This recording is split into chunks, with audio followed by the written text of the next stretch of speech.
Halo, Shalom Bapak Ibu, Saudara-saudari yang terkasih di dalam Tuhan Yesus Kristus. Salam sehat untuk kita semua. Terima kasih sudah menyaksikan acara Go Sharing Life Go Bogor yang ditayangkan setiap hari Rabu. Perkenalkan, nama saya Lydia. Terima kasih untuk kesempatan hari ini. Kalau saya boleh sharing, tema hari ini adalah masalah versus solusi.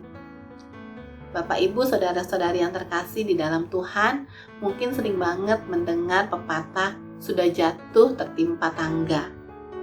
Minggu-minggu kemarin suami saya, Yohanes, mungkin ada kesaksian tentang anak saya yang pertama, Gwen, di mana dia sempat masuk rumah sakit. Selang dari seminggu atau 2 minggu dari anak saya keluar dari rumah sakit, saya dan suami saya terpapar COVID-19.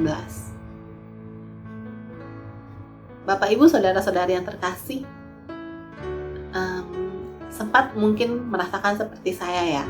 Kalau Tuhan baik, kok Tuhan izinin ya masalah ini terjadi dalam kehidupan saya.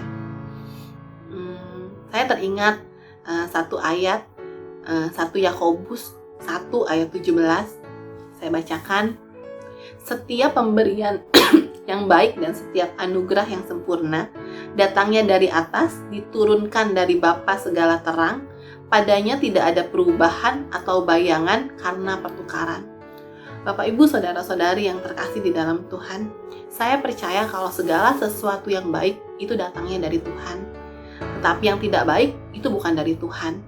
Karena saya sangat percaya kalau Tuhan saya itu Tuhan yang baik dulu, sekarang, dan selama-lamanya. Dan tidak akan pernah Dia kasih hal-hal yang jelek buat saya dan keluarga saya tentunya. Dan kalau saya boleh diizinkan merenungkan, kenapa Gwen bisa masuk rumah sakit, kenapa saya dan suami saya bisa masuk rumah sakit, itu bukan karena Tuhan, bukan karena Tuhan jahat, tapi karena sebab dan akibat yang terjadi. Mungkin saya sebagai orang tua mungkin lalai dalam menjaga anak saya. Kalau saya sempat terpapar COVID, mungkin saya terlalu padat Senin sampai Jumat bekerja, Sabtu Minggu saya ketemu orang. Jadi saya dan suami saya mungkin lupa menjaga imun kami. Jadi segala sesuatu yang jelek saya nggak percaya. Saya yakini itu bukan dari Tuhan, tapi itu karena hukum, karena sebab dan akibat. Nah, kalau Tuhan baik, kenapa Tuhan izinkan semua masalah terjadi? Saya juga teringat sama satu ayat, saya bacakan di 1 Korintus 10 ayat 13. Pencobaan-pencobaan yang kamu alami ialah pencobaan-pencobaan biasa yang tidak melebihi kekuatan manusia, sebab Allah setia, dan karena itu Ia tidak akan membiarkan kamu dicobai melampaui kekuatanmu. Pada waktu kamu dicobai, Ia akan memberikan kepadamu jalan keluar sehingga kamu dapat menanggungnya. Bapak Ibu, saudara-saudari yang terkasih di dalam Tuhan, ayat ini sangat menguatkan saya kalau Tuhan adalah solusi di dalam setiap masalahnya kita. Saya mulai merenungi kalau Tuhan baik, kenapa Tuhan izinkan masalah itu terjadi dalam kehidupan setiap anak-anaknya. Tidak akan pernah ada kebangkitan tanpa kematian. Tidak akan pernah ada kesembuhan tanpa sakit penyakit. Tidak akan pernah ada mukjizat tanpa masalah. Untuk kenapa itu semua bisa terjadi? Itu untuk menyatakan kalau Tuhan kita adalah Tuhan yang besar. Di saat kita dicobai, di saat kita dapat masalah, Tuhan adalah jawaban dalam setiap permasalahan kita. Kenapa? Karena Tuhan kita adalah Tuhan yang setia dan adil. Kalau kita sibuk sama masalahnya kita sendiri, kita nggak akan pernah lihat solusinya kita. Padahal Tuhan adalah solusi di dalam setiap masalahnya kita. Saya percaya kalau satu pintu tertutup, masih ada pintu 1, 2, dan 3. Kadang kita sebagai manusia, saya kadang suka melihat, kok kayaknya Tuhan masalah saya kok gede banget ya Tuhan ya, kok kayaknya nggak habis-habis ya, kok silih berganti ya, yang ini beres, kok yang ini ada lagi. Bapak Ibu, saudara-saudari Kalau kita fokus sama masalah kita nggak akan mau cari solusinya.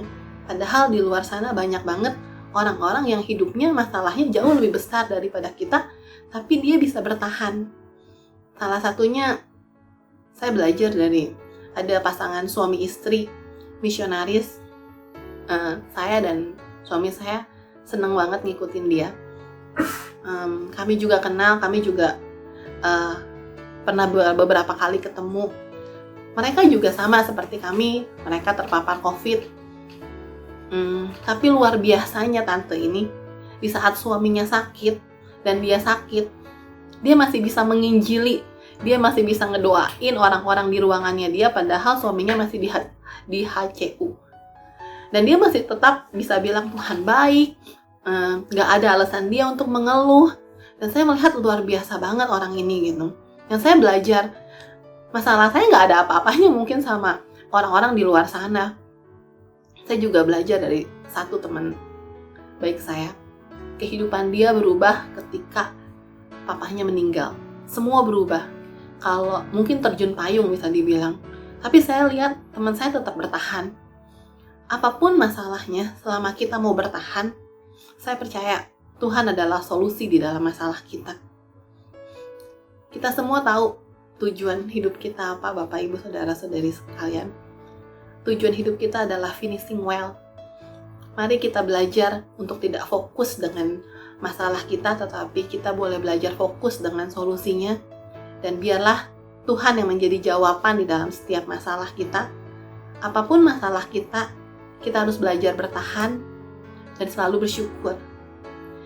Dan biar sampai nanti kita ketemu Tuhan, kita bisa finishing well sama-sama, dan kita bisa jadi pribadi yang dikenal dan mengenal Tuhan. Sharing saya cukup sampai di sini. Kiranya Tuhan memberkati kita semua. Salam sehat selalu. Jangan lupa bahagia dan bersyukur. God bless.